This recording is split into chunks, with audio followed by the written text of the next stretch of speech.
And good evening, everyone. Welcome to another exciting Saturday Night Winestream and another exciting episode of Drink with Rick. I'm Rick, and tonight, well, we're going to try an organic wine. And we've done this before. We've done this a few times before on the show. This is a different one. This is called a Cobble Creek Cabernet Sauvignon. So I'm going to give it a try. And we're going to see how it pairs with some foods. I have some lovely foods prepared by my lovely wife Chi tonight, and yeah, we'll see if it's every bit as good a cab as I would expect it to be, especially with organic grapes. Now, of course, I have an itinerary tonight. We're going to open, pour it, taste it, pair it with foods. We're going to toast the national days, and we have a couple of very interesting national days to toast. One in particular that I did a little prep for, and we're going to learn a little bit more about, so I hope you'll stick around for that. Also, daylight savings time is coming up, well, after the show, a couple hours after the show, so I hope you'll be prepared for that. We're going to talk about that a little bit and get the chats. We'll talk about it, and, well, we're going to have a lot of fun tonight, because that's what this show is about. Now, if you're joining me for the first time or the 199th time on the Saturday Night Wine Stream, because this is the 199th episode of Drink with Rick, this is a stream of consciousness show. I do have my show notes. Yeah, it's not scripted, folks. I do have my show notes. They're right here, but this is not a full script. Otherwise, it'd only be like a minute and a half show. I do have them there. I don't always follow them verbatim because the show is not about me. The show is somewhat about the wine, just to get things going. The show is really about you and me getting into the chats on a Saturday night, kicking back, relaxing with our favorite libations, our favorite snacks, no matter what they are, and just having a great time together. And so I hope you'll get into the chats and join me in the chats, because you are part of the show and you really make the topics happen here. Okay. We don't talk about politics. We don't talk about religion on the show. Those are things that tear people apart. We talk about things that bring people together, as the wine does. And that's the whole concept of this show, is bringing people together with good wine, good food, good friends, and entertaining discussion. And we'll keep you family friendly, okay? All right. Well, so before we get into showing you what wine we have tonight, let's check the chats and see what we've got going on the chats. And my lovely wife, Chi, is in the chat on YouTube. She says, hello, happy birthday to my friend Neri. Well, happy birthday, Neri. And we'll toast your birthday as well. I'll put that on the list. Let's toast Neri's birthday. We get to the toasting part. Neri, okay. I will put that on the show notes, on the agenda. We're going to do that for tonight, too. I hope everybody will get in here and help me toast Neri for the show. Also, looks like we're good on Facebook.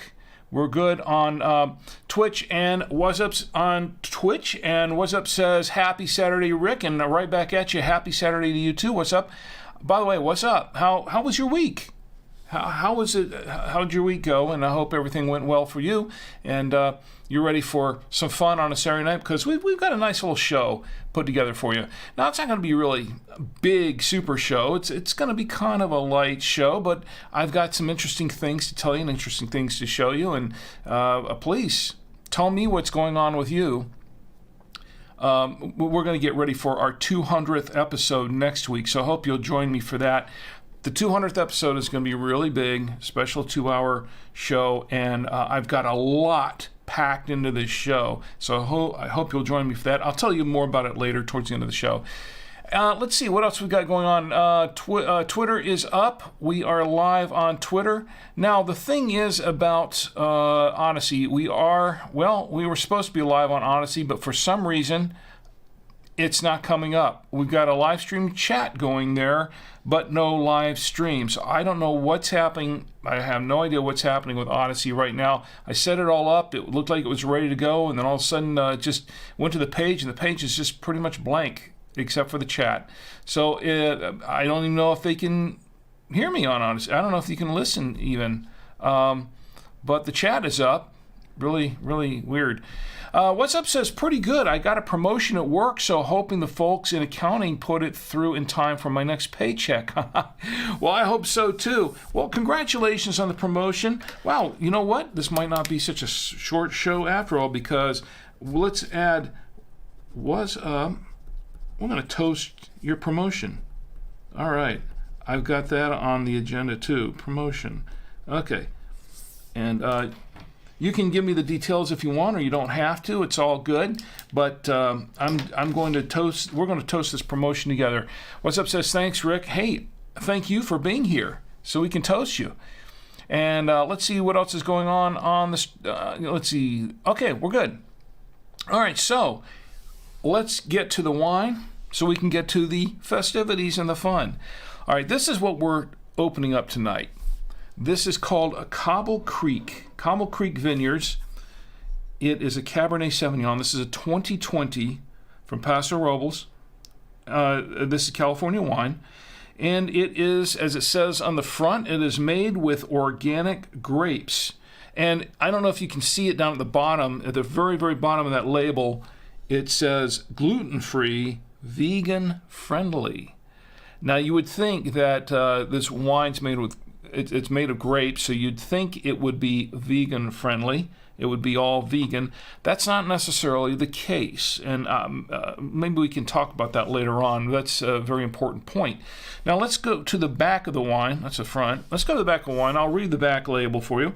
Cobble Creek Vineyards, Cabernet Sauvignon, 2020 Paso Robles, made with organic grapes. Coggle. Can't even get through the first few minutes of the show without messing something up. Okay. Cobble Creek is where it all began. It was our inspiration to farm organically, and with the knowledge gained, we now farm all our vineyards in the same manner.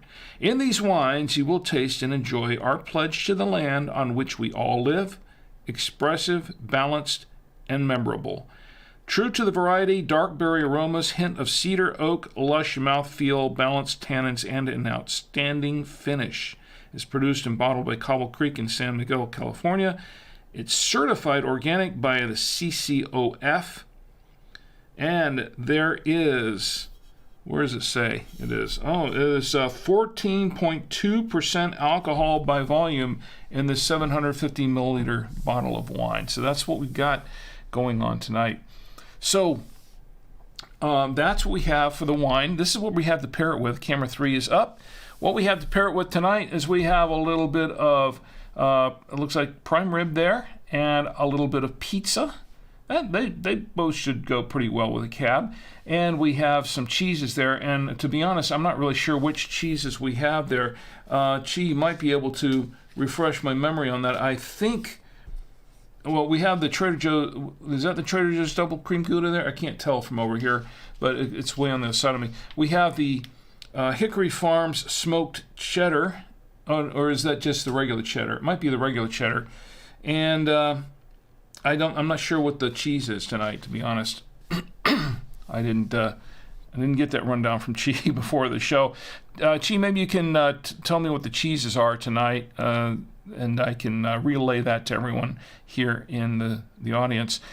Okay, but that's what we've got going on with the cheeses and the food. Oh, yeah, I almost forgot to tell you, back to camera 3, look at that. We have over there in the corner, we have a lovely garnish by my wife Chi, a rose, really nice rose, and a slice of her homemade apple pie. And there is a story. There's a reason why we're having apple pie tonight. Well, the reason is she made it, but it's related to something we're going to talk about tonight. Yes, we'll do that a little bit later on. I think you'll enjoy it. anyway, so that's what we have. And cheese says it's Cracker Barrel cheese and cheddar with parm. Okay, so that's the cheddar with parm and the Cracker Barrel cheddar. Okay, thank you very much. I really do appreciate it. Okay, so we've got the wine. Let's go ahead and open it. And where's my foil cutter here? There it is. And we'll get to opening that up. Shouldn't be too difficult. There we go. Nice and easy. And I have my trusty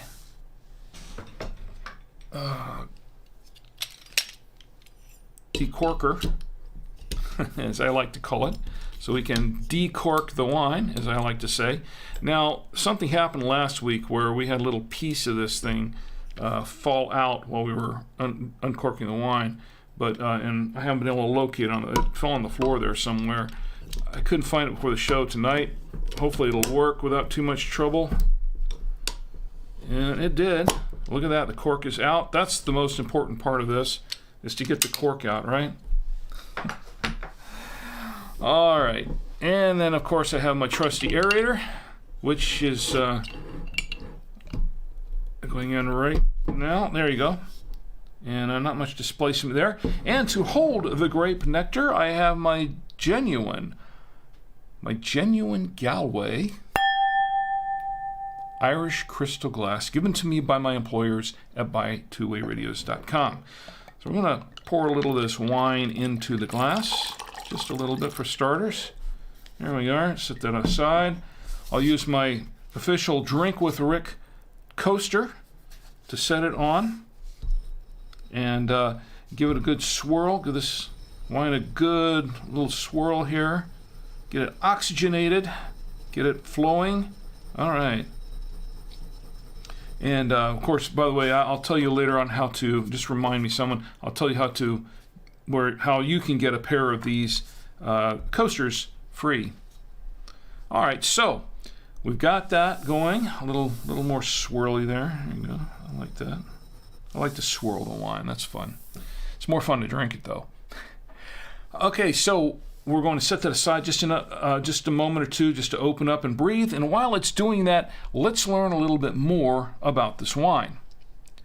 Now, I went around, searching around online to find out about this Cobble Creek thing, because this was actually a recommendation from Total Wine. Because I walked into Total Wine, I was shopping for some wines. I said, I would like to find more organic wines, and they said, we have a few organic wines. Here is one right over here. So the really nice lady showed me where a couple of the organic wines were, and she said, this is pretty good. It's supposed to be a pretty decent wine. So I said, okay, I will try one. We'll try one and review it on the show. So that's the background for picking up this wine. So I checked around, I looked around online, and yes, sure enough, Total Wine has it. Cobble Creek Cabernet Sauvignon. They have it listed for $16.99, and they have a little bit of information on it. And from their website, they basically say that it comes from the Castoro cellars, and that Castoro cellars, from what they say, the first organic vineyard, and planted over 15 years. That they've been planting this for 15 years, and it says that it's basically reciting what we just read off the label. So, and this is from the Central Coast of California, and this is a cab, and now they have it listed as 13.5% ABV for the 2020 vintage. Maybe they haven't, or maybe this was an older vintage, they just haven't updated it, but it said 14.2% ABV on the label. I'll go back to the label, and that's what it's, well, it's on the front of the label, actually. On the front, it's hard to read, but it says 14.2% alcohol by volume. Actually, it says alc by vol. I'm just filling in the missing letters. So that's what they have on their website. Now, I checked around on Wine Searcher. Wine Searcher has Cobble Creek Vineyards Cabernet Sauvignon listed, and looks like they have a 5-star rating. It's just one user rating. I didn't read any of the reviews on this, to be honest. But They list it for $15 a bottle, I guess a medium price, average price. A Total Wine, they listed Total Wine for $16.99 in different areas. So I didn't see it across, I didn't see any listings other than North Carolina. Let me see if I can pull up some of the other listings. All states. Let's look at all states.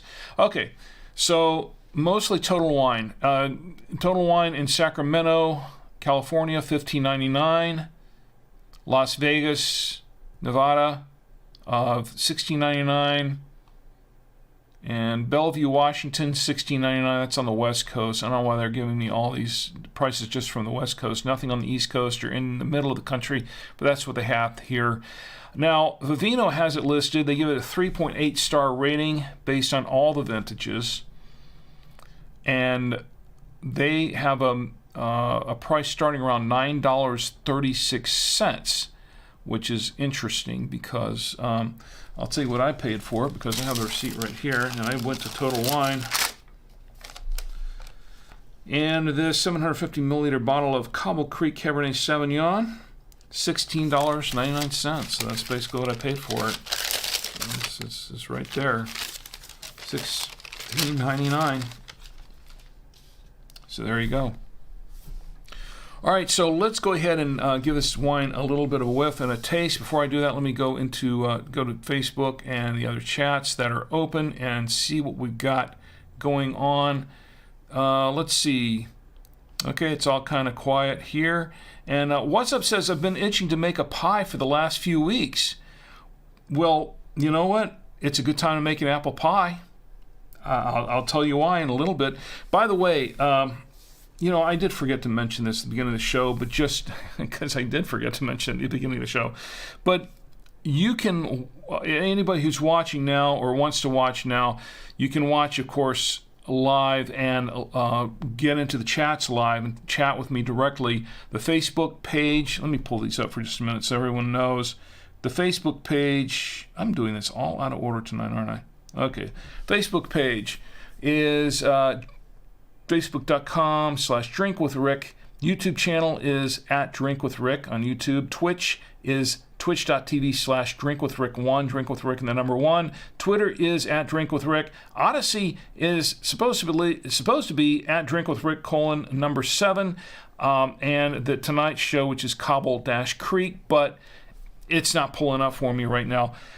So you can also watch on the website. The website is drinkwithrick.com. I don't have a live chat going there, but if you click on the post for this show that's going on right now, you'll get a comment box. Put your comments in the box. I will respond in kind. Well, it won't be right away, but it'll be after the show, and we'll read it on the show next week. Also, if you can't watch now or watch later, you can listen to the podcast. The podcast version of the show goes out on Monday nights at 10 p.m. Eastern Time, and that's something you can listen to on Apple Podcasts, Google Podcasts. Google Podcasts isn't really around much anymore, so if you can, you can listen to it there if you can find Google Podcasts anymore. Spotify,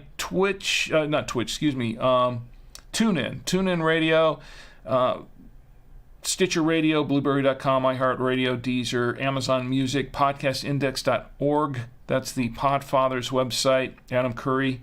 By email also, if you go to the subscribe page on our website at drinkwithrick.com, click on the blue button that says by email, put your email address in the box there, send it off to me, and you will get the latest episode of Drink with Rick, the podcast, as soon as it comes out, and no salesman will call. And of course, you can also buy me coffee if you want to support the show. That's fine. You can subscribe on any of these venues or all of them.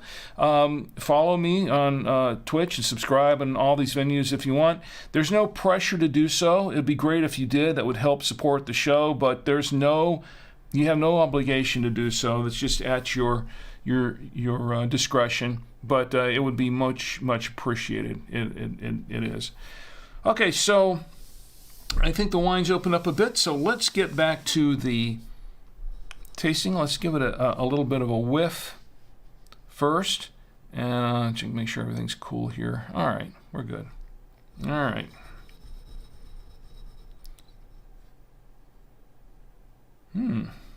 Smells a little oaky.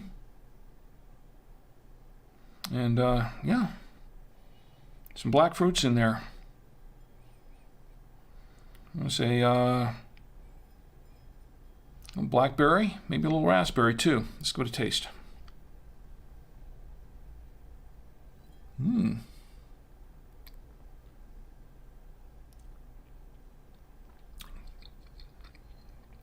Okay, there's a very rich mix of berries going on here. A lot of there's a lot of dark fruit. It is a little bit oaky, not too much, but a little touch of oakiness to it. It's very perfumey. When I brought it up to my nose, just as I was going to take a whiff, it was really, really, really perfumey. And I thought that's really interesting, getting a lot more, just as I was taking a sip, I was getting a lot more, it seemed that I was getting a little bit of spice in there, but a lot of dark berries in there, blackberries, and let me see.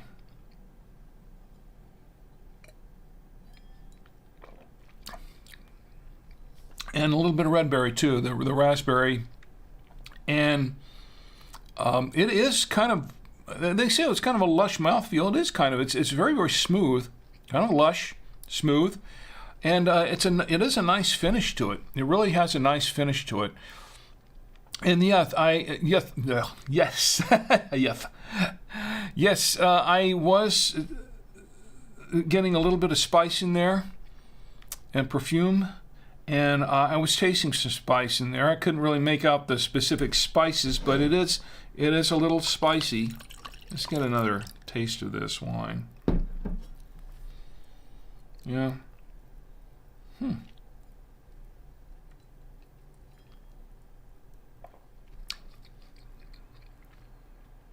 Yeah, a lot of mix of dark fruits and a little red fruit in there too. Kind of spicy. It has some tannin in it, but it's very smooth tannin. This is a very, very smooth tannins on this wine. It's a dry wine, and the tannins are very, very smooth. I want to say medium, and it's, it looks somewhat bold. It's kind of, it looks a little more than medium bodied, but it kind of looks like a bolder wine.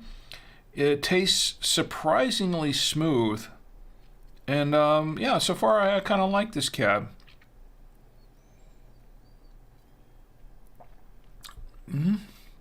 Little hint. It smells a little bit like incense, going down.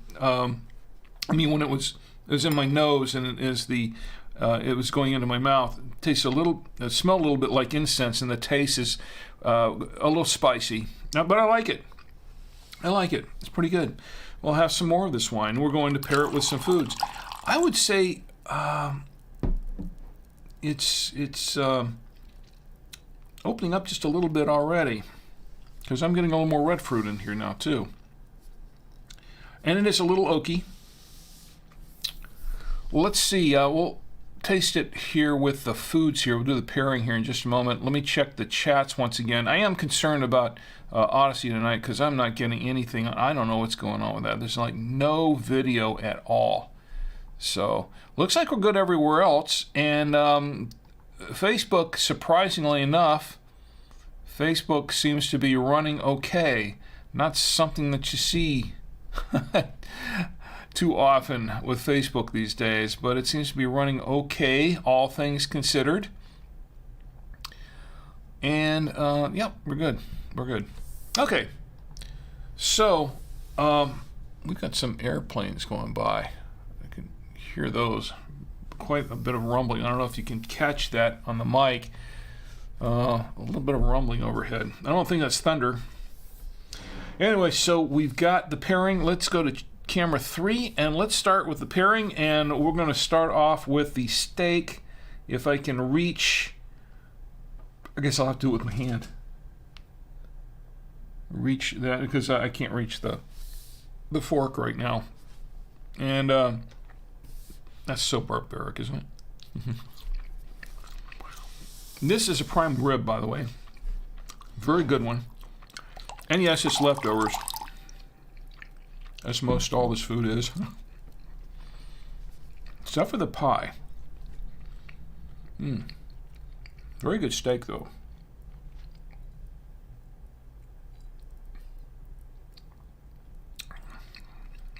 Yeah. Nice.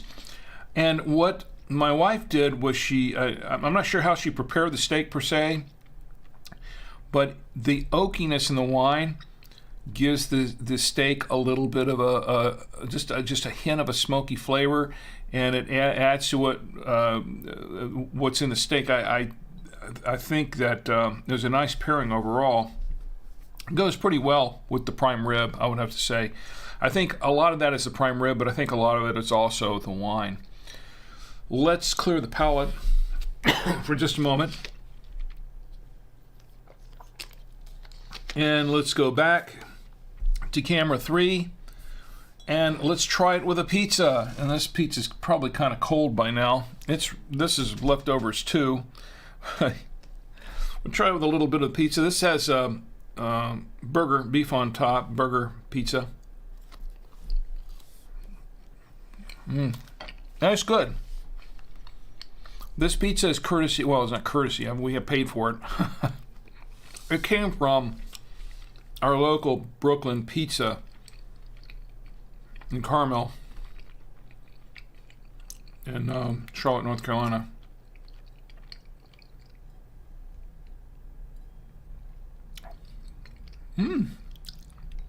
That's very interesting.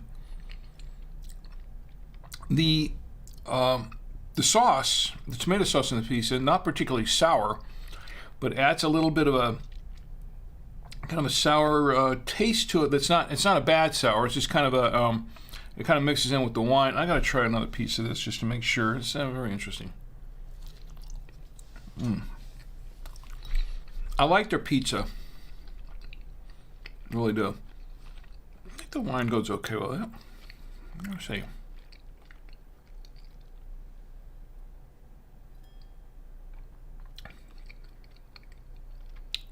Yeah, just a hint, and I think that it makes the pizza taste a little bit oaky and a little bit spicy, just a little bit. Not bad.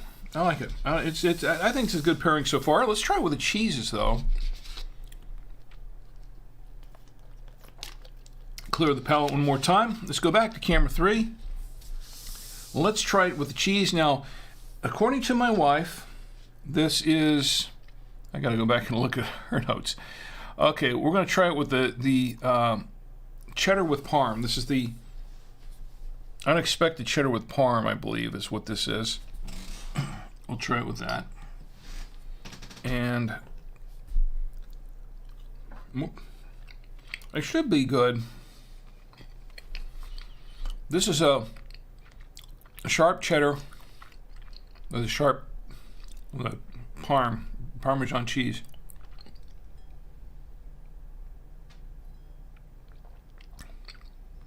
Oh yeah, I like that too. And it brings out a certain tartness. Now the Parmesan, there's more Parmesan in this cheese than cheddar. It tastes like. It's a mix, but it kind of tastes like the Parmesan's overpowering the cheddar a little bit, which I like. It's fine.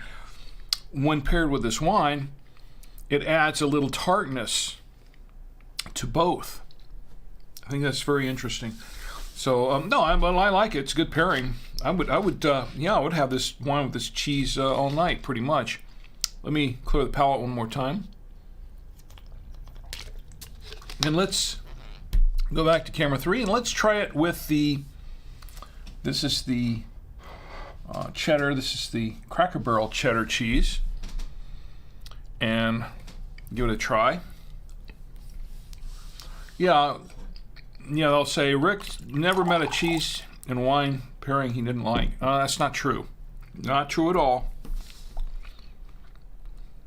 Go back to some of the other 198 episodes we've done. There have been misses.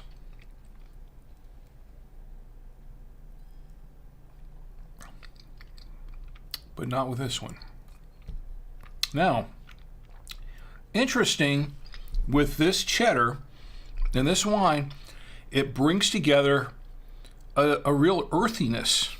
It's the wine itself is not particularly earthy, oaky but not earthy, but when mixed with this cheese, it brings out a certain earthy flavor to it, which I thought was interesting. So, well, there you go. Now we're going to try it with the apple pie here later on in the show. But for now, let's go back to the chats and see what's going on in the chats, and let's start having some fun here. As if the wine isn't fun, but it is.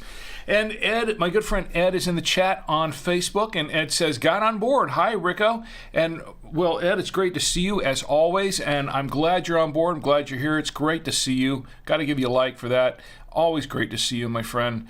And, well, let's see. We've got we've got folks watching in other venues. Jump into the chat and say hi. You know, I mean, there's no pressure, but please do so. Tell me how you're doing. And tell me what you're drinking or not drinking, or what you like to be drinking, or what you'd like to see me drinking. Oops, I almost lost my wine there for a second. All right, so I think at this point it is time to toast the national days, don't you? Because that's where we get into some of the real fun tonight. And I'll explain, I'll tell you why. We have some national days to toast. And we have a couple of folks to toast. So we have a birthday to toast now, and we have I haven't had enough wine yet. Let me see if this will fix my tongue twist. And we have a congratulatory toast. See what the wine did there just now? Untied my tongue. I don't know how long that will last. All right, so we have some national days. So it's time to queue up for the national days, and here we go. All right, today, March 11th, is National 311 Day. And by the way, all of these national days are coming courtesy of nationaldaycalendar.com. Nationaldaycalendar.com is Marlo Anderson's site. He is the CEO, and he provides all these national days to the media and everyone who wants to know more about the national days, with a lot of backstory on it. So that's where these are coming from. National 311 Day is March 11th. Now, they would say, well, what's 311 Day? I mean, we know of 911. We know of 411, at least in this area. 411 is what you call, in fact, she called them, because we have an old piece of equipment, or actually it's an old appliance that has to be thrown away. So we call 411 to go call the trash pickup and say, hey, we've got this large appliance to be picked up, and they'll come pick it up. But 311, what is that? Well, 311, according to nationaldaycalendar.com, and I'm reading this from their website actually, on 311, because today is March 11th, so it's 311 Day. National 311 Day offers an annual reminder that 311 is a resource for communities around the country to connect with their city and non-emergency services. The 311 system is the non-emergency number to call in many cities across the country for residents to report issues, find out about city services, and ask questions. All right, simple enough. If everyone is ready, raise your glasses. You have 311 service in your areas. This in some cities, not all apparently, and not all out in the country or anything like that. But if you're in an area that has a 311 service, let's drink to that. Here's to National 311 Day on March 11th, 2023. I'll drink to that. National 311 Day. All right, it's also National Funeral Director and Mortician Recognition Day. That's right, folks. March 11th is National Funeral Director and Mortician Recognition Day. I did not look this one up. We want to drink to that? All right. Well, I hope I don't need one anytime soon. I hope none of us need one anytime soon. But here's to National... I'm sorry. This is to National This is for National Funeral Director and Mortician Recognition Day. I'll drink to that. You know, that's a tough job. Not everybody can do that. No, really, and I can see why we would toast them, because, you know, it's not a job that most people relish doing. I mean, I think it takes a certain type of person. I don't want to really go too deep into this, but it takes a certain type of person and a certain type of personality, I think, to be a mortician and a funeral director. Don't you think? I think it does. I don't think a lot of us could do that, and I don't think a lot of us would want to do that. So I think it does take a certain personality to do that. Don't you think? I don't know. Do you think you think that you could do that? Work in a morgue or be a mortician or anything like that? I don't know. It just sounds too morbid for me. Morbid. I need some more wine.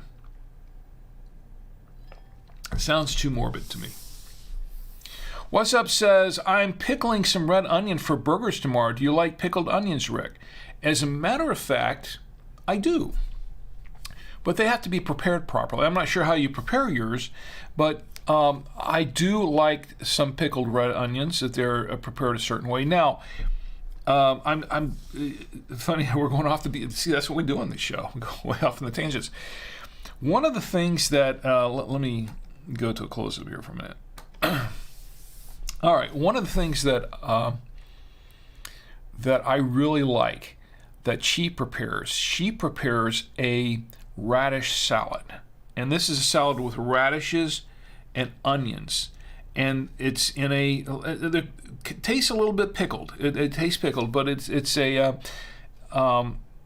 she makes this thing, and it's amazing because I can eat a whole bowl of it myself, basically, which is probably not good for me, even though it's veggies. I mean, it's probably not good for me to eat too much of anything, but it is really, really good. Now, we went to Midwood, our local. We have a restaurant up here. It's called Midwood Barbecue, not too far away from us, and we picked up some barbecue. Now, we've eaten there many times before, and we really like it. Now, in the past, they have prepared a pickled onion, like a red onion, and they had that as a side. I didn't like it too much. I didn't care for it much at all because of the way they prepared it. It's just, it has to be prepared a certain way. Now, I did go there. We went there this past week and had some it was actually mostly the pickles, but it was prepared the same way, and it was actually quite good. I have had the pickled onion before, and I really liked it. I thought it was prepared really well. So I've had it in other places that it was really, really good, and then certain places where it just wasn't all that great at all.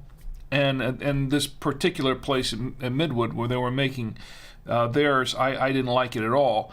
So it has to be made a certain way, you know. But as long as it's made well, the right recipe. And I can't tell you what it is because I really have never made it myself.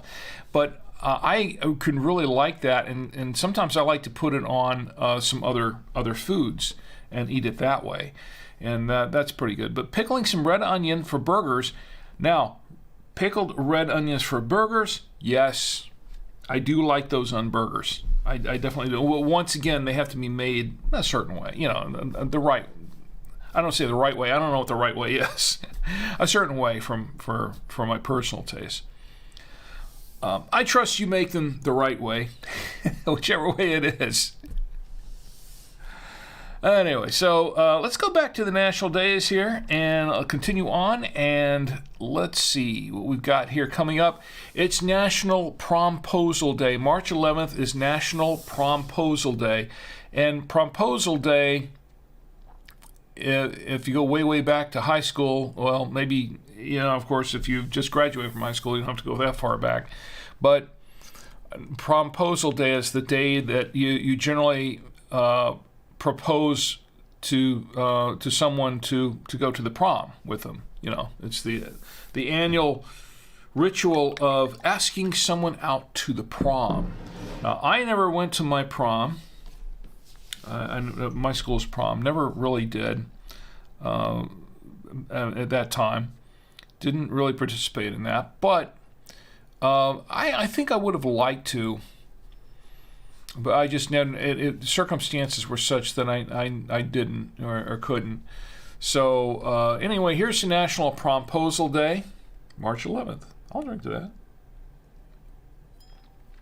It's also National Oatmeal Nut Waffles Day. March 11th is National Oatmeal Nut Waffles Day. I don't like nuts in my waffles, to be honest. Do you like nuts in your waffles? Some folks do. They really like nuts in their waffles. Oatmeal. Heard of oatmeal with waffles and things like that? Oatmeal, I like to eat oatmeal by itself, not really with my waffles. But I don't like nuts in the waffles myself. But some people do. And if you're one of them, chime in and tell me what is it that you like about the nuts in the waffles. I'm good for that. Just put your thoughts in there on that. I'm not going to knock you for having nuts in your waffles. I just don't prefer it myself. Okay, it's also... All right, now this is interesting. March 11th is also National Worship of Tools Day. Worship of Tools Day. I don't think it's where you go out to the garage and you bow down to all your tools and say, I'm going to read this from nationaldaycalendar.com. This is what it's about, because I had to look it up. Reading from nationaldaycalendar.com, it's March 11th is National Worship of Tools Day. This is a day to go out into the garage, the tool shed, the storage closet, or wherever it is you keep your tools. You can clean them, reorganize them, make something new with them, or maybe go to the store and buy a new one. Which basically I have to do every year. I have to do anyway. I have to go to the store and buy all new tools. National Worship of Tools Day. I don't worship my tools, but I do appreciate having them. All right, here's to National Worship of Tools Day. And drink to that. It's, I guess it beats National Worship of Fools Day. That's coming up on April 1st, right? We're not there yet. Okay, so that is National Worship of Tools Day. Chat's got real quiet on this one. All right, so we have one more national day to toast, and this is a really big one. This is a very important national day to toast. And I did some prep on this one. Okay, today, believe it or not, today is National Johnny Appleseed Day. Yes, it is National Johnny Appleseed Day. All right. It's National Johnny Appleseed Day. It is. And the thing about, well, if you're not familiar with Johnny Appleseed, raise your hands. Who doesn't know who Johnny Appleseed was?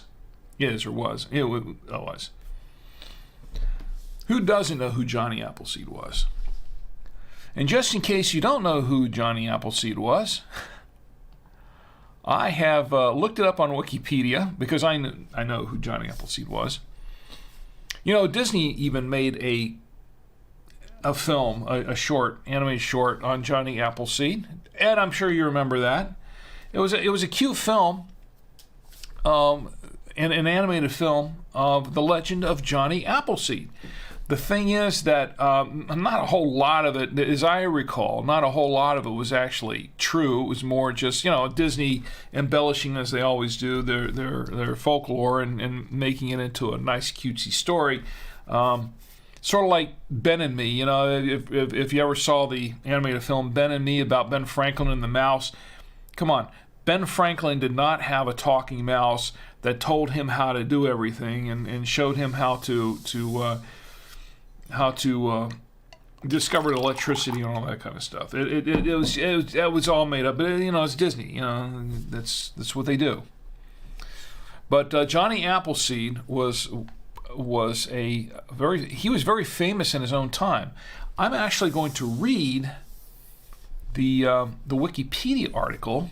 As we all know, Wikipedia is true, right? No, but it is free. It's the free encyclopedia, and you can look it up and follow along with me. Just type in Johnny Appleseed, so you'll see Johnny Appleseed. So I'm giving Wikipedia credit for this. I'm citing Wikipedia now, okay? But I'm going to read this to tell you who Johnny Appleseed was.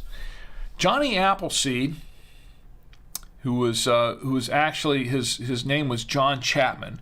He was born September 26 in 1774. That was a couple of years before the Revolutionary War. So he lived around that time.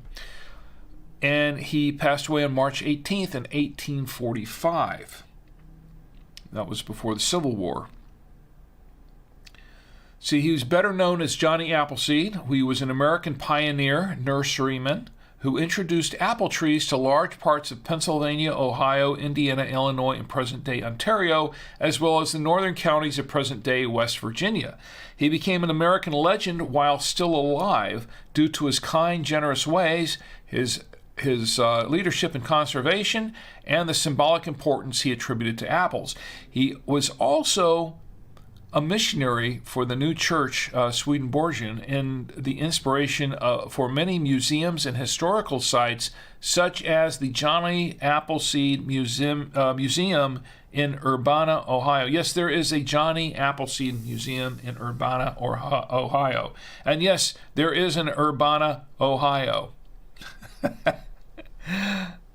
So, and it goes through, I'm not going to read this whole thing, but you can look it up. Wikipedia, Johnny Appleseed tells the history of his family, his early life. There are stories of Johnny Appleseed practicing his nurseryman craft in the area of Wilkes-Barre, Pennsylvania, and picking seeds from the Potomac River cider mills in the late 1790s. Another story has Chapman living in Pittsburgh on Grants Hill in 1794 at the time of the Whiskey Rebellion. So he was around during that time, during the Whiskey Rebellion.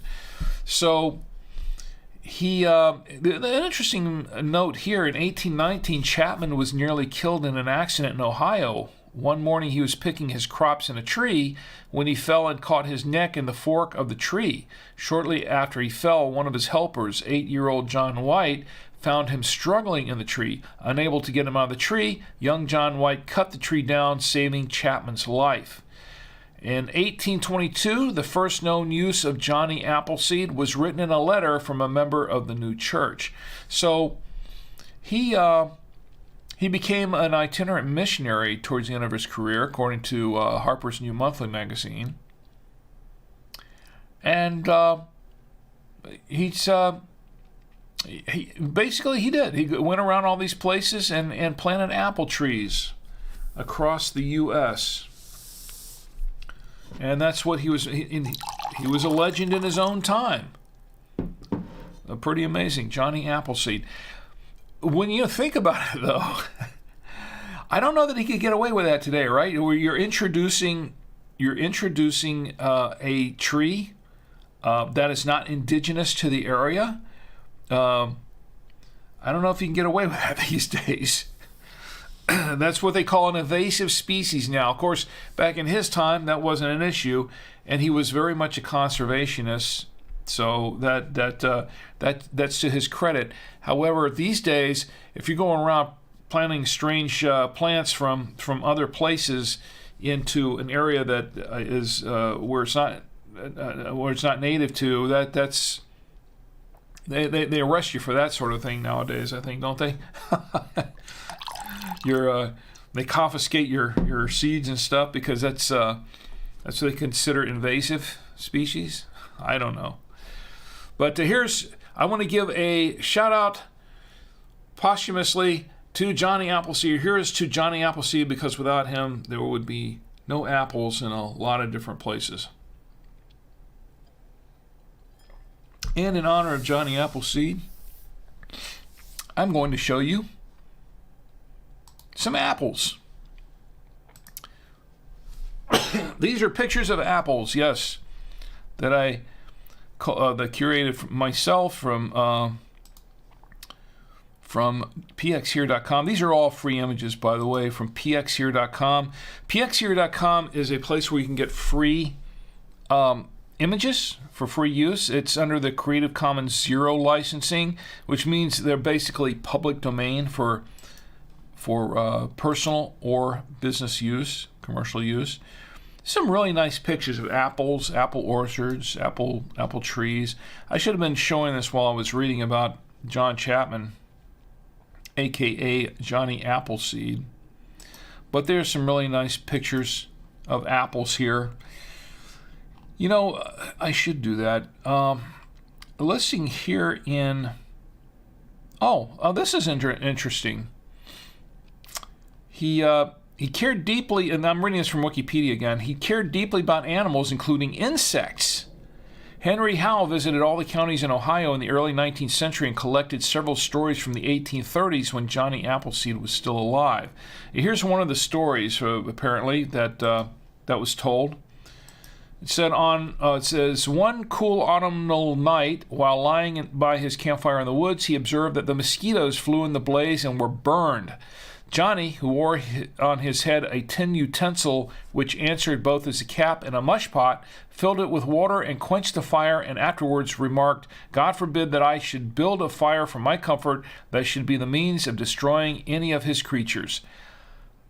Wow. Now that's conservationism. That's caring for the creatures if you don't want to hurt a little mosquito.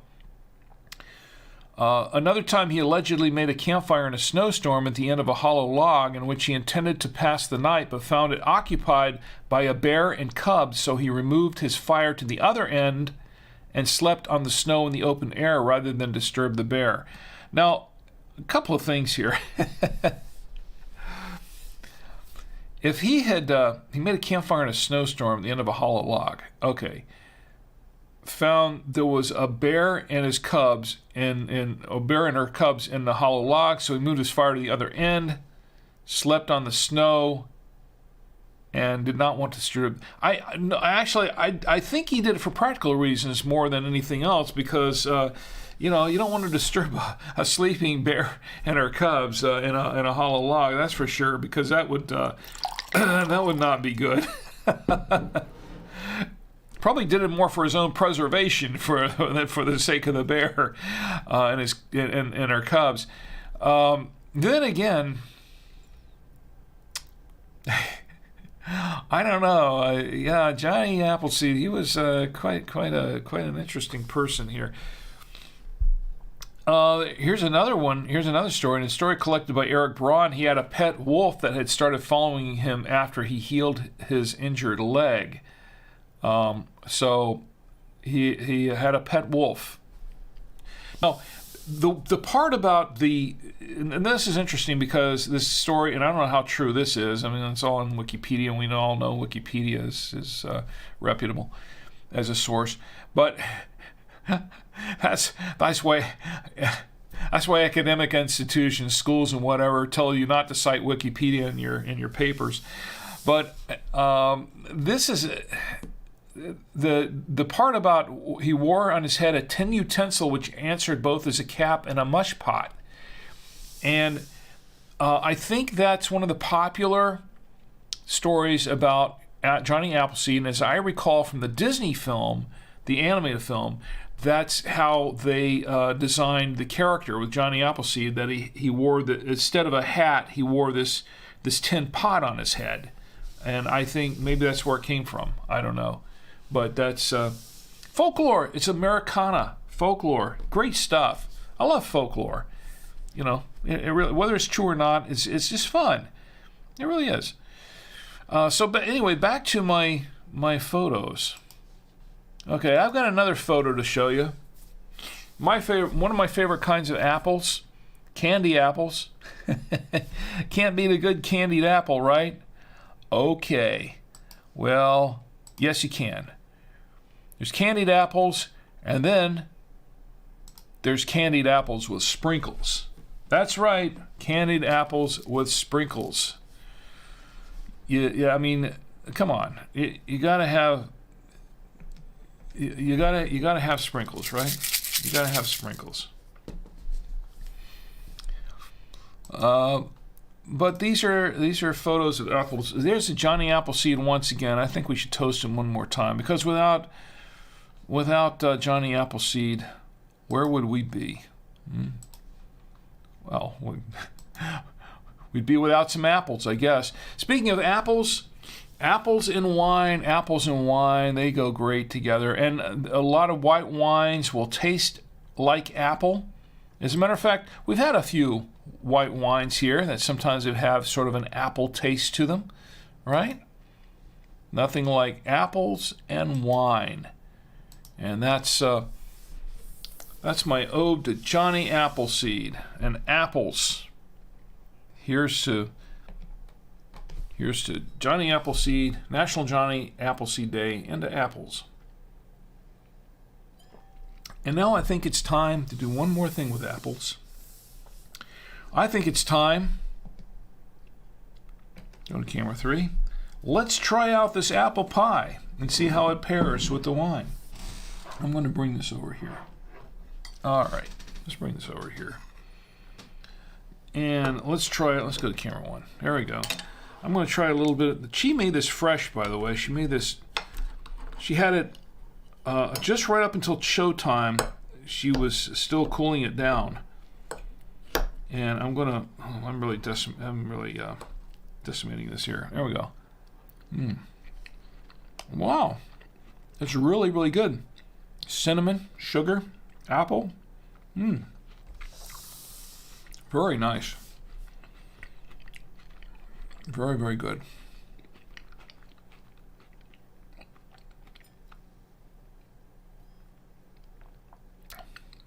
Oh, wow. And it goes really nice with the wine. I like it. I really like it with the wine. Very good. I'm going to have to finish that later after the show. That's good. It's really good.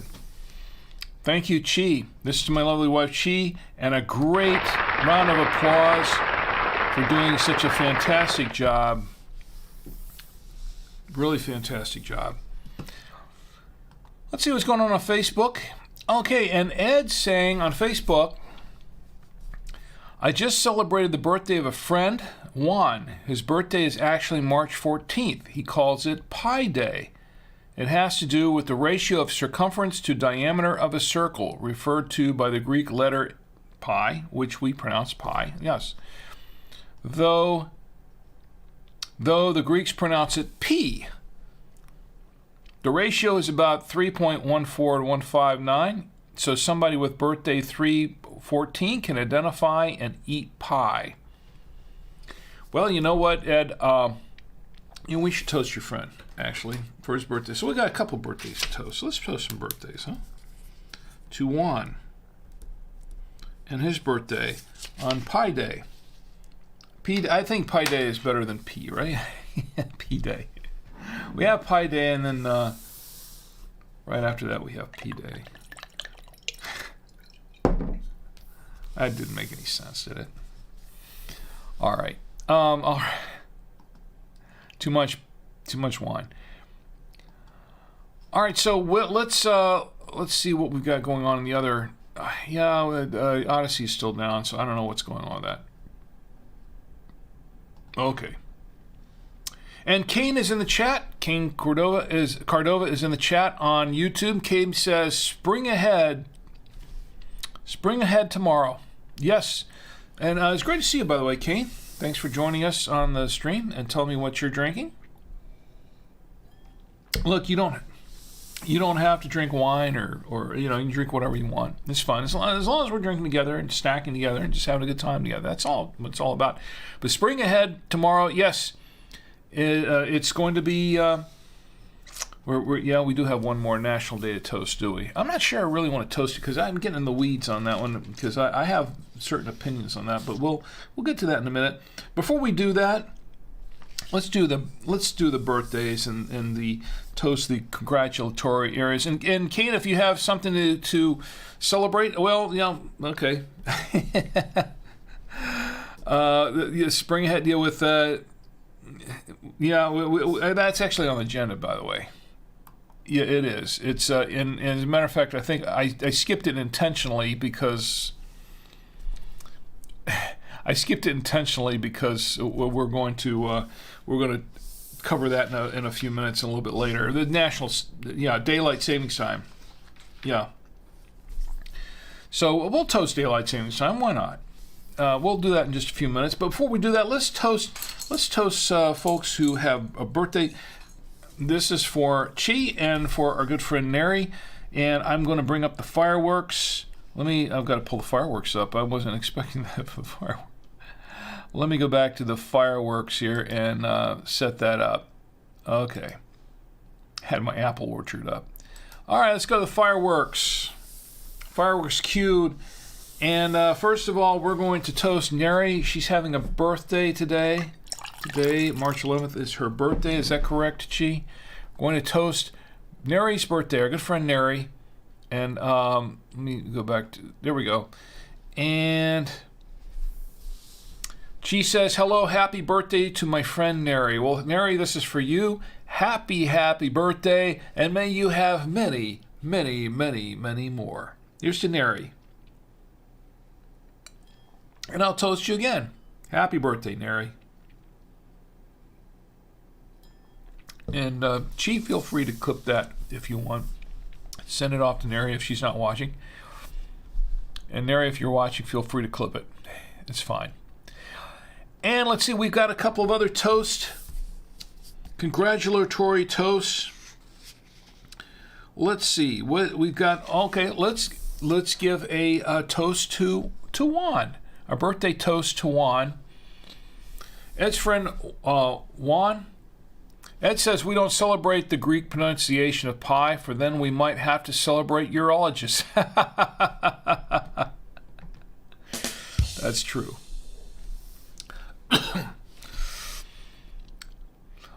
There's something to be said for urologists, but we're not going to say it now. All right, here's to Ed's friend Juan, who is, by the way, I saw your other notes here, Ed. I'll get to you on that in just a moment. And but we're going to toast your friend Juan.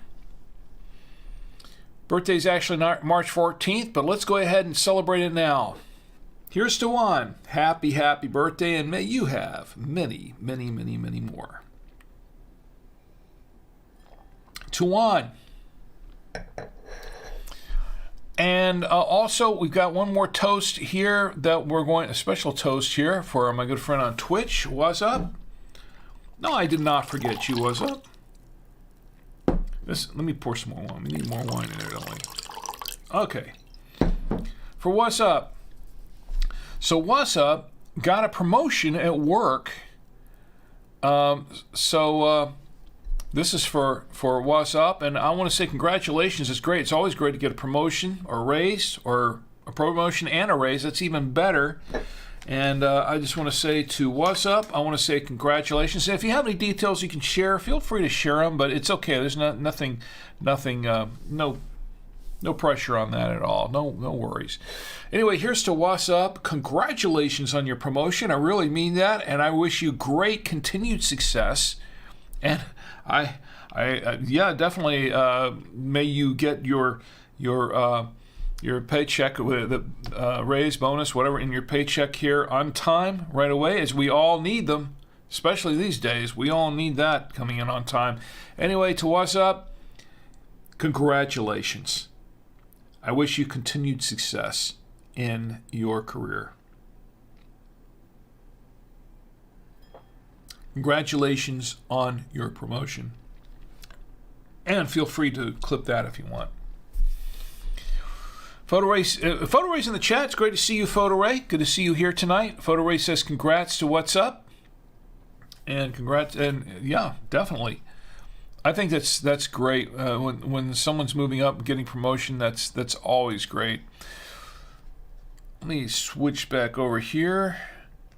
And so Ed says Johnny Appleseed in the Disney piece was played by Dennis Day, a tenor who was known for co-starring on the Jack Benny Show. He learned the accent, a sort of rustic, down-home twang, from a guy named Cliff Arquette, who was better known for portraying a character named Charlie Weaver, who claimed to be from the town named Mount Ida. Now, that I didn't know, actually. I knew that the name Dennis Day sounded familiar to me, and I think I knew that at one time. Who played Johnny Appleseed in there? It's been a long time since I've heard that name. It's been ages since I've seen the Disney film, but that's really good. That's really good trivia, Ed, and I appreciate that. As a matter of fact, Dennis Day co-starred on the Jack Benny Show, and that's probably where I remember the name too, because I don't know if anyone else is as old as me, but or Ed. But I watch the Jack Benny Show from time to time. They've played reruns of the show late night on TV sometimes, and I really enjoyed that because they've done that for a while on a couple of over-the-air TV channels, and I really enjoyed those old shows because it kind of because when I was a kid, I saw a little bit of Jack Benny when I was a kid, as I did with some other of those shows way back in the day. Jack Benny was a classic. And the thing is about Jack Benny, when I first, I think as I recall, when I first learned of Jack Benny as a comedian and as an entertainer was back, I think he used to do some stuff with Lucille Ball on the Lucy Show, and I Love Lucy, Lucy Show, Here's Lucy, that kind of thing. But they were all kind of part of that same it wasn't a troupe, but it was like they kind of all knew each other and worked together on various projects, like Red Skelton. And Red Skelton was a favorite of mine when I was a kid growing up. I loved Red Skelton. It was great. Jack Benny and George Burns, George and Gracie. I love watching these old shows now, and maybe that dates me. It's like when I was a kid, it was like my grandfather or my dad. My grandfather would watch. They'd be into those kind of. It's kind of something our grandparent would do. It's like they're watching their old TV shows from back in the day, and now here I am at my age, and I find myself doing the same thing. Watching late night TV, watching Perry Mason. And when I was a kid, Perry Mason was, this is dull. This is a boring show. This is awful. How can anybody watch this? It's just, it's a courtroom procedural, courtroom drama. But as I grew older, and it's like now that I'm older now, I find myself rewatching all these old episodes of Perry Mason, and I really get into them. I like to watch old episodes of Perry Mason, and I like those courtroom dramas. But back in the day, watching them black and white brings back a lot of memories.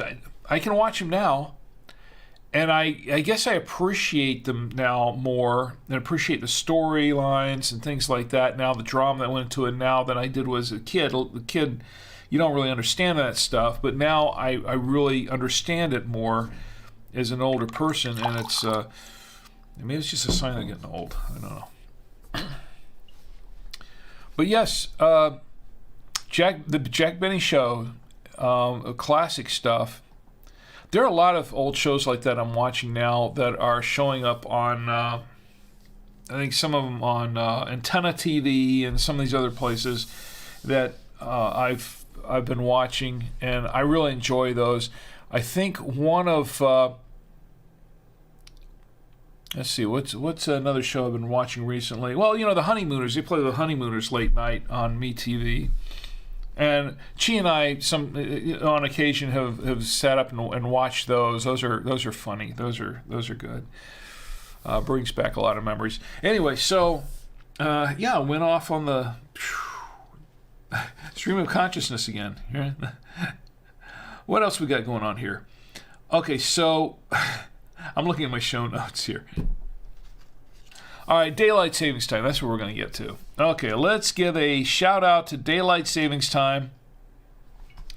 Kane, I think this is for you here. Spring ahead tomorrow for daylight savings time. Okay, we're going to toast daylight savings time. I don't know why I'm going to toast it. We're going to toast it, and I'll tell you why. Because tonight at 2 a.m. Eastern, at least 2 a.m. Eastern time for us, that's when we move the clocks forward an hour.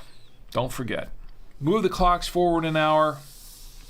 Daylight saving time begins. It's actually they say daylight savings time, and I say that all the time myself, but it's actually apparently the official term is daylight saving time without the S. I don't know. I've heard it both ways. To quote Sean and Gus on Psych, heard it both ways. Anyway, daylight saving time. Spring forward, fall back. As Kane said, spring ahead. Spring forward, lose an hour. Fall back, you get that hour back. And that happens in the fall. I don't know how you feel about daylight savings time, but certainly throw them in the chat and we can discuss this a little bit, because I have some mixed emotions about it. I do not like the fact that I'm losing an hour. Tonight, first of all, when this show's done, as soon as this show's done, I go into podcast mode where I take the show, strip the audio from the video. That's a process by itself. Strip the audio from that, and then I prep up the podcast version of the show to go out on Monday night. Then I go to bed. So sometimes it's 3 a.m. before I get to bed, much to the chagrin of my lovely wife. I'm not sure I'm going to do that tonight. I think maybe tonight I'm just going to go to bed and do the podcast stuff tomorrow. But anyway, this is going to complicate things a little bit, because when the show's over, 2 o'clock rolls around, it's not going to be 2 o'clock. All of a sudden, it's boom, it's 3 o'clock, 3 a.m. So you just lost an hour. So, I mean, Sunday, some of us can sleep in on Sunday. Some of us that work 9 to 5, through the week, like I do, that's livable as long as you remember to set your clocks on Sunday. Don't forget, and then you get up late on Monday morning. That happens to a lot of people too. But as long as you can do that, then it's probably not too bad, because you can sleep on Sunday. But for those who are working on Sunday, that's a real problem, because you got to set the clocks ahead, and then you're like, oh, I got to get up early Sunday morning and go to work. And they say there are some health issues involved with that, because they say that I don't know the statistics right offhand, but because I didn't really look them up, but I have heard that statistically speaking, there are higher rates of stroke and heart attacks because of that, because you're losing that hour of sleep. I really don't know the statistics on that, but this is what I've heard. And so that's a concern. So every year, and this is what really bugs me, every year somebody makes a proposal to get rid of daylight savings time. And then every year, we go through this every year. And then, they talk about it, and it makes the news, and it's a big deal. And then after a couple of weeks, you never hear about it anymore. It's just like, it goes away. So here's my thing. My opinion on this. Now, personally, I'd like to have regular time, whatever regular time used to be. But in my opinion, I think that they should just pick a time. Whether we stay on daylight savings time or whether we go back to regular, normal UTC time, whatever it is, just pick a time. And let's stay there. Just pick one. Let's stop going back and forth and back and forth and back and forth every 6 to 8 months and having to mess with our own body clocks like that, because I'm sure it is not healthy to do that. I don't think it is. So let's just pick a time and let's stay there and be done with it. Arizona, as I recall, I think Arizona is one of those states that does not follow daylight savings time. So they're on the same time all year round. And from what I've heard, a lot of people in Arizona are just fine with that. They are more than happy with that. So, and if you live in Arizona, if you're in the chat and you live in Arizona, tell me what your thoughts are. If you disagree or if you agree with that, let me know. Because I really would like to hear from someone who an Arizonian, someone who lives in Arizona.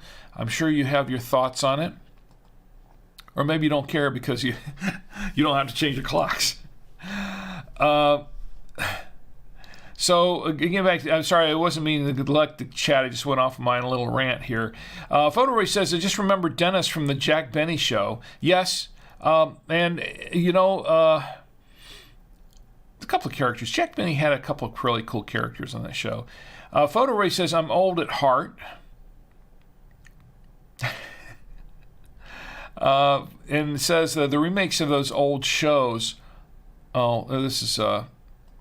There we go. The remakes of those old shows just aren't the same for me, like Perry Mason or the remake of Magna P.I. I agree with you 100% with that, Photo Ray. We are of kindred spirit on that because I do not like these remakes at all. Well, we could talk about that all night, but we don't have all night to talk about it. But I tell you what, I 100% agree with you there. The remakes... It's like the remakes that Disney's been doing, making animated version or making 3D,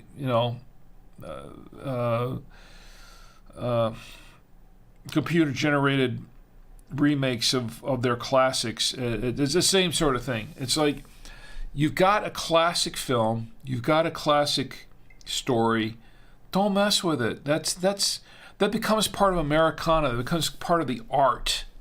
It does. It becomes part of the folklore, the Americana, as I was saying. Leave it alone.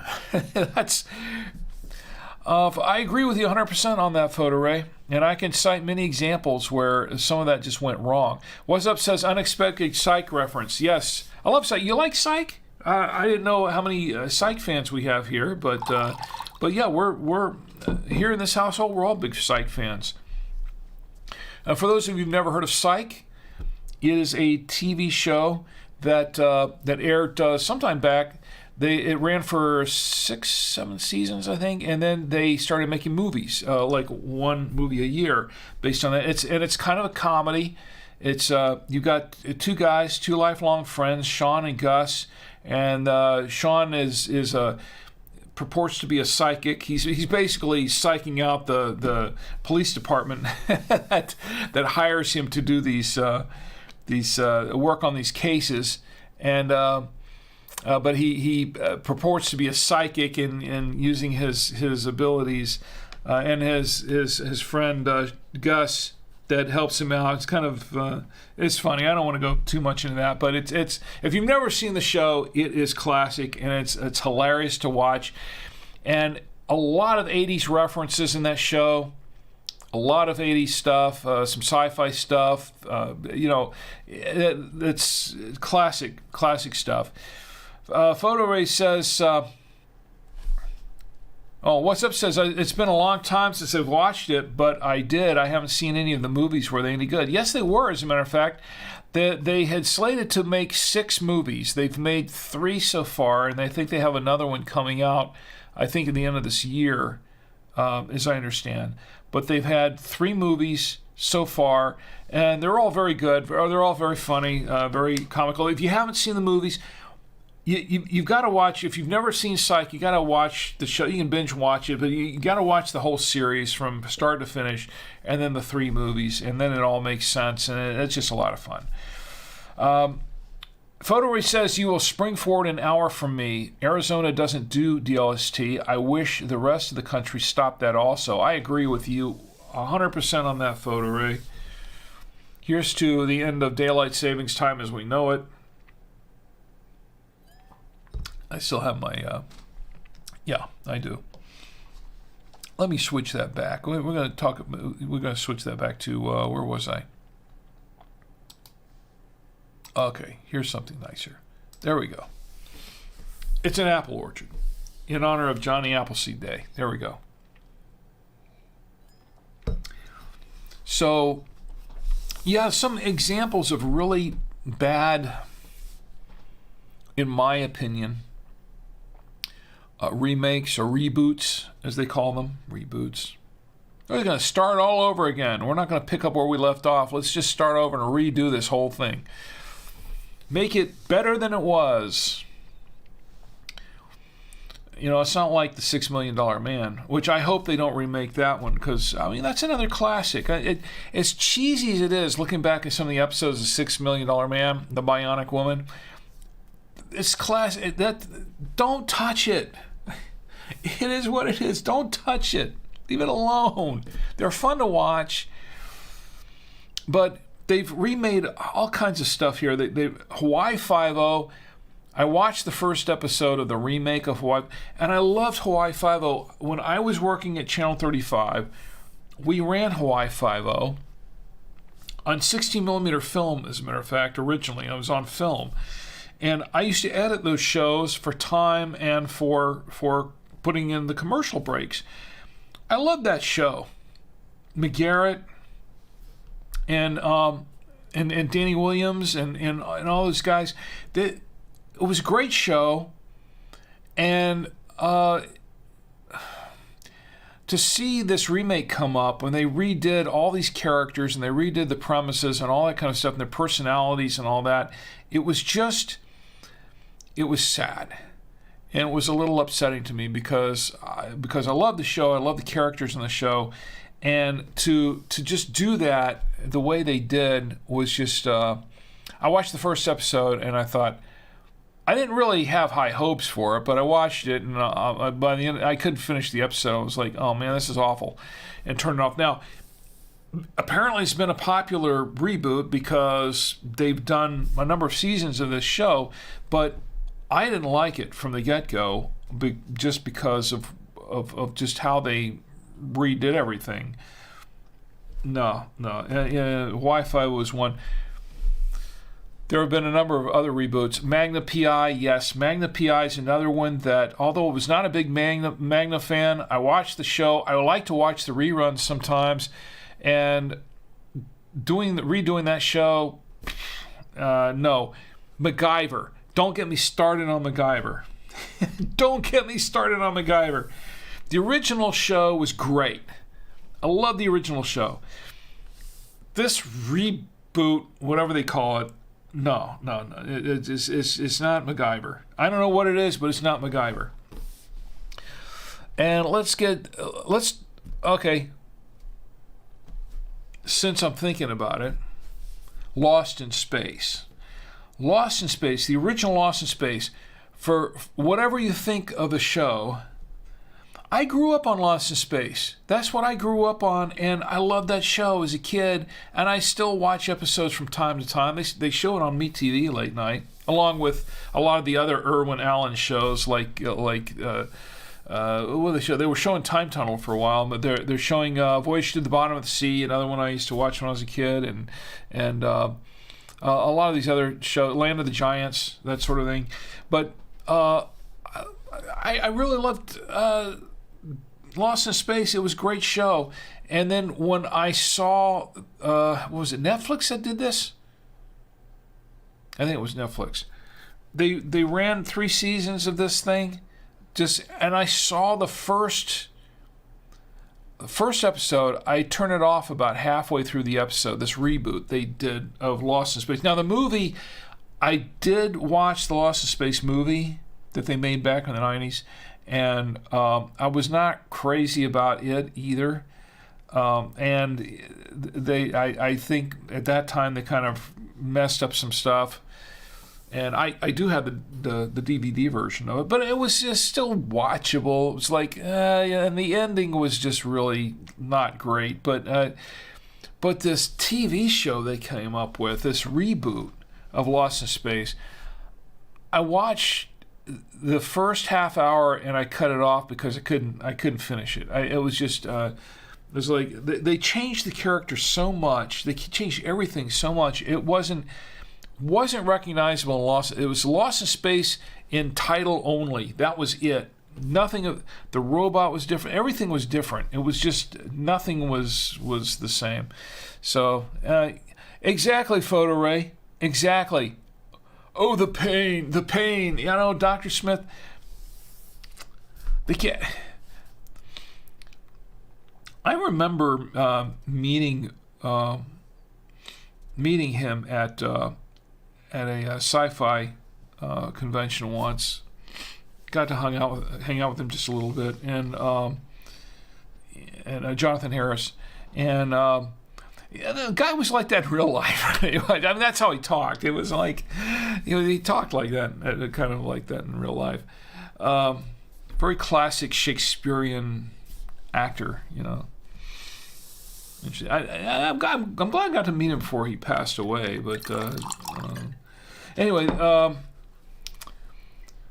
What's Up says, oh, okay, I read that already. No, I did not read that. Excuse me. Let me go back to this.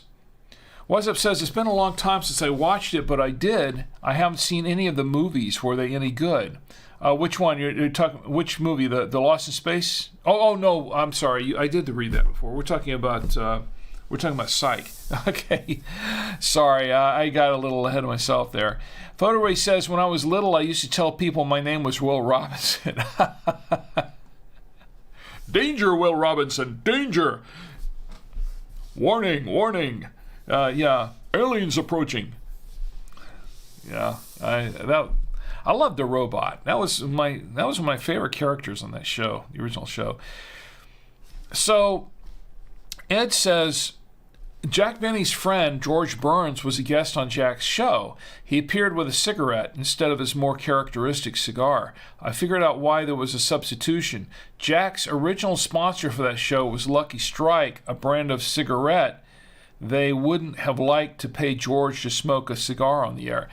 That makes total sense. And actually, a lot of the time, George's cigar was really more of a prop cigar anyway, as I recall. I don't think he was a smoker, but he wasn't really a big. I think his cigar was really more prop than anything else. Ed says Sandra Bullock played a young new Bionic character in the last Steve Austin / Jamie Summers Bionic episode, a made-for-TV movie. Okay, that's interesting. I did not know that. Thanks, Ed. So Sandra Bullock was in the made-for-TV. It's funny you should say that because there are some of these movies that came out in the 90s, the early 2000s, or whatever, and I would watch them, and at the time I really wouldn't. I would see some of these younger actors come on, and we really wouldn't recognize them because they were basically new to me at the time and hadn't really made a name for themselves, so to speak, and it really didn't click with me. And then later on, in later years, after they became big actors and actresses, I would go back and watch some of these movies, and they would show up in the film, and it would just be a total surprise. It's like, oh wow, that person was in that movie, that was in that TV show. Oh wow, I did not. I never even thought about it. The Sandra Bullock playing a Bionic character in the. I remember. I think they did a couple of movies, didn't they? The Bionic, Steve Austin and Jamie Summers. Now, what Ed's referring to, of course, is the Bionic Woman and the $6 Million Man. Did I lose my audio here? I hope I didn't. I'm not hearing myself anymore. Let me see. Did I lose my audio? Okay, maybe that's just me. I'm losing my audio on this. Oh, I might be. Okay, sounds like I'm. Let me go back here. Okay, it sounds like I'm stopping here. Okay, I see. I'm listening to myself feedback here, and I lost my audio here for a minute. So, sounds like I lost it on Caster. It's still coming through. Everybody, okay, Chi says you good. Okay, you good. All right, thanks, Chi. Appreciate it. Could have been a showstopper. You hear me fine? Okay, thanks. Appreciate it. Thanks, Photo Ray. And it must have been just on the Caster app that it was happening. Anyway, so Sandra Bullock was on the one of the $6 Million Man in Bionic Woman movies. That's interesting. I don't think I saw that last one.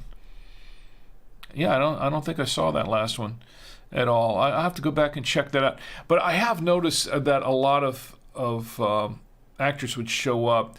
There was a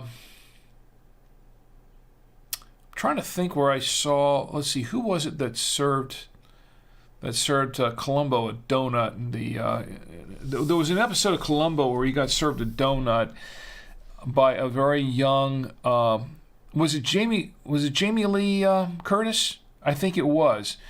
It was an episode of Columbo where he goes, and it was a pretty funny gag where Columbo is going to meet the killer in the restaurant to ask him some more questions.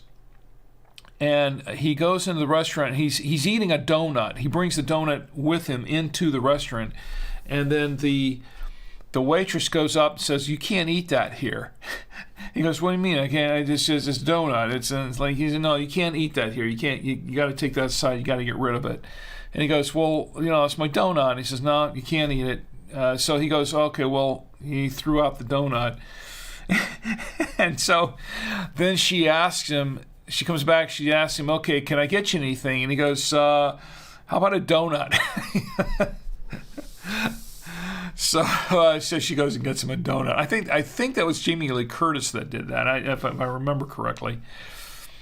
Ed says Jonathan Harris played a goofy sidekick character named Brad in a show called The Third Man with Michael Rennie. It aired before Lost in Space did, and Harris stole that show too. I remember that show, The Third Man. I never really watched it much, but I do remember The Third Man aired at that time. That was, yeah, that's right, he did. I'm thinking about it back now. Yes, he did. That's true, he did. I have to go back and check out some of those old shows because they were just great. They were just great. They don't make them like that anymore. All right, so what else do we have here? Okay, I think that was pretty much it. Well, this was supposed to be a short show, but it's not. I told the kids tonight that it was going to be a light show. So I don't want to lie about this. So I'm going to make this a light show. So we're gonna, there we go. So we're going to make this a light show. A light show. It's a light show.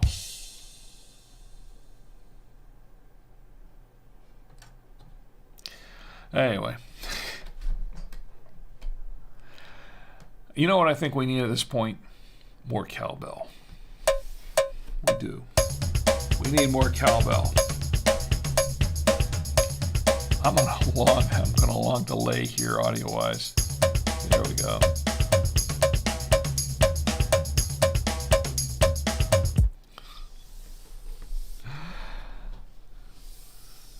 More cowbell.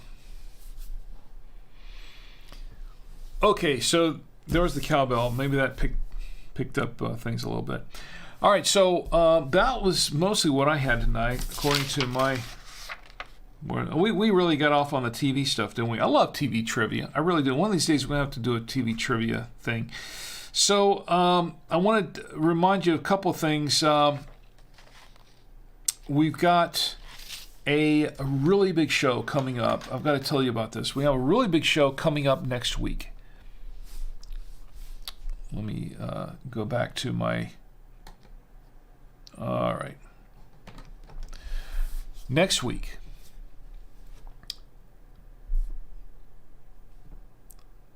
Saturday night, March 18th, 2023, is the 200th episode of Drink with Rick on the Saturday Night Winestream.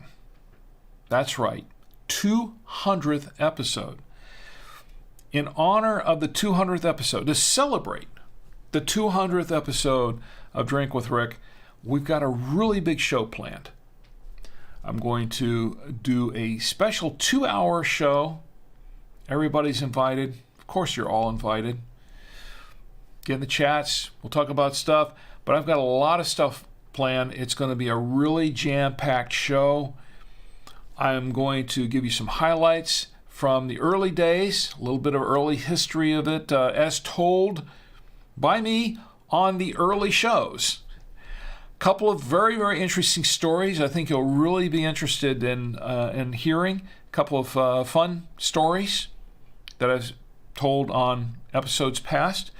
We're going to do I'm going to show a film, a Super 8 film that I've never shown before. That should be a lot of fun. And we're going to do some giveaways. We're going to have some giveaways. I've got some prizes to give away on the show. And it's just going to be a great time had by all. Also, we're opening up. I don't think I've got it up here yet. No, I don't. I don't have the photos set up for it. We're going to be opening up this Camus wine. This was a very expensive wine. It was a gift given to me by my family to open up on a special occasion, and I think this is a special occasion that I want to share with you. Also, I'm going to have a special announcement about the future of the show, Drink with Rick, and I think I can't share much about it now because it's still in the early stages of development, but hopefully I can share more about it next week. Give you a little hint as to what's to come.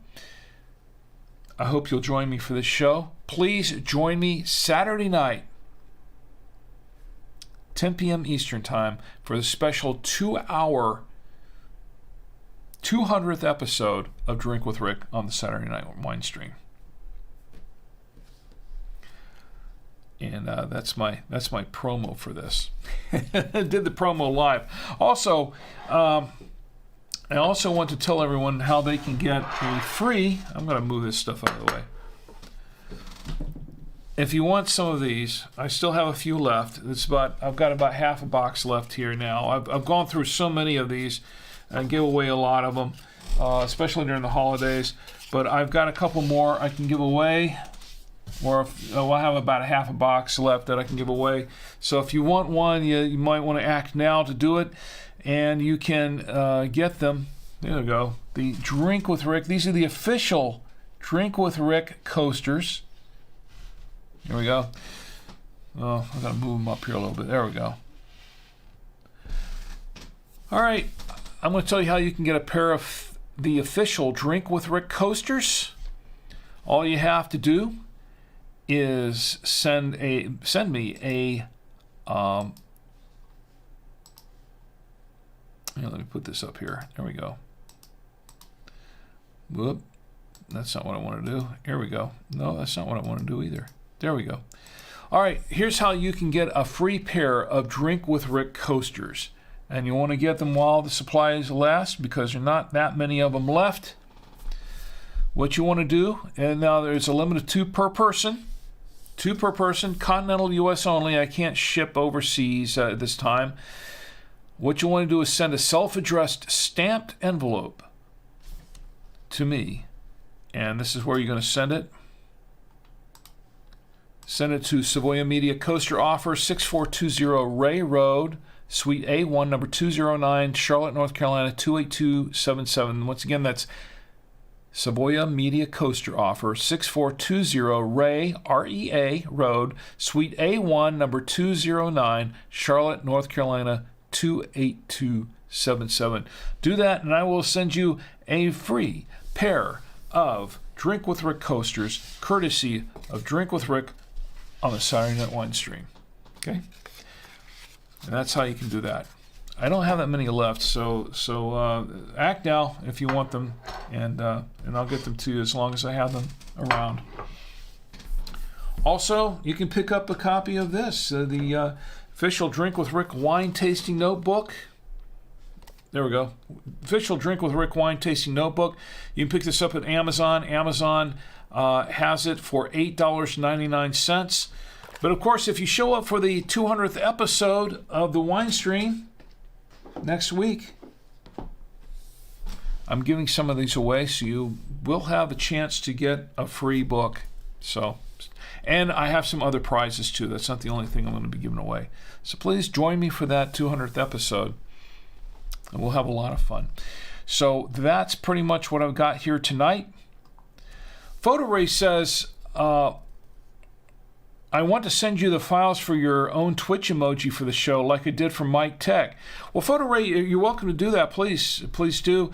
My son Tom Antio was going to send me. He was going to make some Twitch emojis for me, and I never really got around to sending him the files for what he needed to do to make them, because he's pretty good at making those. He's made a few of his own. But yeah, sure. I'd be happy if you want to do that. That would be great. Just let me know. Photo Ray says you'll have it for the 200th show.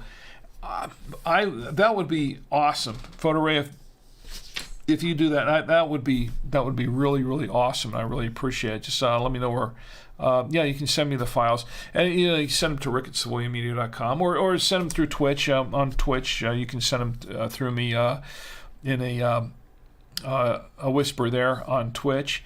What's Up says, looking forward to it, and so am I, because this is going to be exciting. This is going to be a lot of fun. I'm looking forward to it. I hope everybody will be there. And it says it was Jamie Lee Curtis in the donut scene. I knew I wasn't imagining that. I was pretty sure it was Jamie Lee Curtis, a very young Jamie Lee Curtis. And it's amazing how many young actors showed up for not necessarily cameos, but some of them have some pretty decent parts in Columbo in some of those episodes. And some of them were cameos, some of them were walk-ons, but there were a lot. There's just so many of them there. One of the things about Columbo is that there are jokes about this out there, but it's funny how 3, maybe 4, I think there were actually 4 Star Trek alumni were in various Columbo episodes. I think, let's see, of course there was the episode where Leonard Nimoy played that doctor. That was a pretty cool episode. And then Shatner was in 2 of them, playing different characters, and one of them he had this ridiculous little pencil thin mustache on him that he wore. It was just a ridiculous mustache, but that was interesting. But also, both Chekhov and Sulu were in an episode, and I think one of them had a really, really light walk-on part or something, and I think it was in the same episode, if I recall correctly. But a lot of trivia there that a lot of people didn't know. That's another thing. Speaking of, you got me on this subject again. This is going to go long, isn't it, folks? All right. Speaking of TV reboots, a movie reboot, movie franchise reboot, and I know I've talked about this before. One movie franchise reboot that just drives me nuts is Mission Impossible. The Tom Cruise version of Mission Impossible. Now, I know it's extremely popular with today's crowd. Of course, Tom Cruise, he does all his own stunts, and he's always doing something over the top. And yes, I've watched most of them. I haven't watched them all, but I've watched most of them. And they're entertaining. But I think one of the things that really, really bugged me about that whole reboot thing was how he treated the original franchise. I think because he really decimated the original franchise, especially in regards to the character of Jim Phelps, because I love the character of Jim Phelps in the original show, played by Peter Graves, who incidentally, Peter Graves is the brother of Arness, from Gunsmoke, from James Arness. That's actually his brother. So Peter Graves loved the actor, the character, always did, and for Tom Cruise and company to pretty much treat the character of Jim Phelps the way they did, and I'm not going to go into that too much. I thought it was, I don't know, I didn't like that. Didn't appreciate that at all. So that's why I'm not a big fan of the franchise, just the way they treated that character. Anyway, I am a purist when it comes to that sort of thing, and I like the original show, the original series. And as a matter of fact, the original Mission Impossible series kind of did their own reboot back in the day. They did the original, I think it was 6 seasons, and then they did, there was a little break, and they came back and kind of did a continuation with a couple more seasons. And she and I haven't really watched that continuation series, but the original 6 seasons, she likes to watch the show late nights sometimes, and sometimes I'll go in and watch it with her. But I think they did it right in the beginning, and I think what Tom Cruise did is, I think this is just my personal opinion, but I think Tom Cruise turned Mission Impossible into a Tom Cruise thing. He just turned it into a, here's what I can do now. Here's my latest stunt. It turned into a Tom Cruise showcase more than Mission Impossible. It was no longer about the missions. It was about Tom Cruise, or Tom Cruise's characters, what he could do, and it just and that never really went over well with me. But that's just my opinion. Okay, another rant tonight. Anyway, I think that's. I could talk about TV trivia all night, folks. That's just one of my things. I love that. Omar's in the chat, by the way. Omar, it's great to see you, Omar, by the way. Omar says, tuning in from New York City, stepping up salsa club, having a passion in the sidecar, drinks up in your honor. Well, here's to you, Omar. Thank you for being here. And once again, please be here for the 200th episode. I have so much stuff planned. This is going to be a really packed show, and just a lot of stuff going on, and I hope you join me for it. I'm still working on some aspects of it, by the way, some of the details and certain things that I'm doing that I have planned, but this is going to be a fun show, so I hope you'll join me for that. Anyway, I think it's time to pack it up for tonight. I've been on this shot for so long. I think that'll do it tonight for the show. I want to thank all of you for being here. And yes, there are so many things I want to tell you about what is planned, because this 200th episode is going to end the 4th season. We got a 5th season coming, and there's going to be a little bit of a break there for a few weeks while I prep things, get things ready for you for season 5 of Drink with Rick. And there are going to be a couple of surprises I think that you'll really enjoy. I'm really excited about this, but I can't tell you any more right now because there are some things that are still in development. I wish I could, but I can't. It's a little early in the process, but I have some things planned, and hopefully they'll all come to fruition just to bring you a bigger and better show than we've had this 4th season. Anyway, I want to thank you for being here with me tonight. I do appreciate each and every one of you, and I mean that. I do want at this time to call out my good friend and sidekick, Roadkill Bill. Before I do that, I want to thank everyone who joined me in the chat tonight. I want to thank my good friend Ed. As always, thank you for being here, Ed. And everyone on Twitch who joined me on Twitch. And even those who didn't jump into the chat, thank you for being here, just for watching. It's great. I really appreciate you watching. What's up? Thank you for being here. And Photo Ray and everyone who joined me on Twitch, and including the bots. I gotta acknowledge the bots, right? And my lovely wife Chi, thank you for the really great apple pie. And Omar, thank you for being here tonight. And also Kane, thank you for being here as well. And everyone who joined me on, everyone who was watching on Twitter, thank you very much. I did almost forget to give you the final review of the wine. This is the wine that we're drinking. Cobble Creek Vineyards, made with organic grapes, the Cabernet Sauvignon. It's a 2020 vintage from Paso Robles, California. 14.2% alcohol by volume. And it's made with organic grapes, and it's gluten-free and vegan-free. We didn't really get too much as to what the deal was with the vegan-free thing, but we don't have time anymore. I'll have to cover that another time. And I'll tell you that overall, it's a pretty good wine. Nice cab. I like cabs. It's a good cab. Went really well with everything on this plate. Whoops.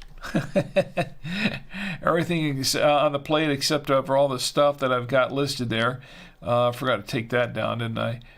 What's that, on camera 3? Yeah, let me turn all this stuff off. There we go. That's better. Went really well with the prime rib and the folks, that's all leftovers. We don't have that stuff every night. Prime rib, the pizza, and the cheeses, and the apple pie.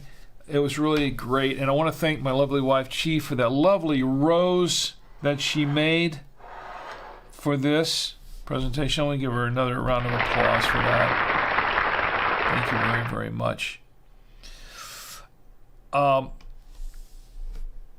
It's a nice wine. I like it. Some blackberry and dark fruits in here. A little bit of raspberry, too. And as it's opened up, and it's actually rather fragrant,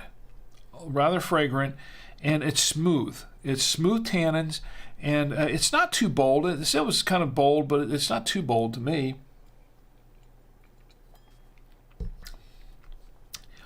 And I'm liking this wine. Pretty good. I recommend it. $16.99, I think, is what I paid for it at Total Wine. Pretty good cab. Anyway, that's my final review of the wine. I give it 4 stars. Sure. That's my final review of the wine. All right, let me go ahead and bring out my good friend, Roadkill Bill. He's going to help me close the show here, as he always does. How's your squeaker working, Bill? Okay, that's enough. All right, Roadkill Bill is here with a very important message for everyone. And Bill says, let me get a close-up of you, Bill. How about a really close-up? Okay, he's all chewed up and torn up, and one of these days I'm going to have to show you his origin story, because it's quite a story. Right, Bill? Okay. Yeah. Anyway, Bill has a special message for everyone out there. Please do not drink and drive. Drink in the comfort of your home, your apartment, your hotel room, your dwelling, whatever it is. Do not drink and drive. If you have to go somewhere, call an Uber, call a Lyft, call a cab, call a friend, call an acquaintance that you trust who hasn't been drinking. Or just stay put. And it's better if you can't do any of those things, just stay put. Because you don't want to put yourself or others at risk. Please. Don't text and drive either, because that's also dangerous. And I saw someone doing that earlier this week, and they were looking at their phone and driving down the road, and I had to make a wide berth of them. That was not good stuff. Please do not drink and drive. Do not text and drive. Distracted driving is just like drunk driving. Very dangerous. The reason I say this is because I do care about each and every one of you. And that's in all seriousness. Because I want you to have a great week. But most of all, I want you to have a safe week.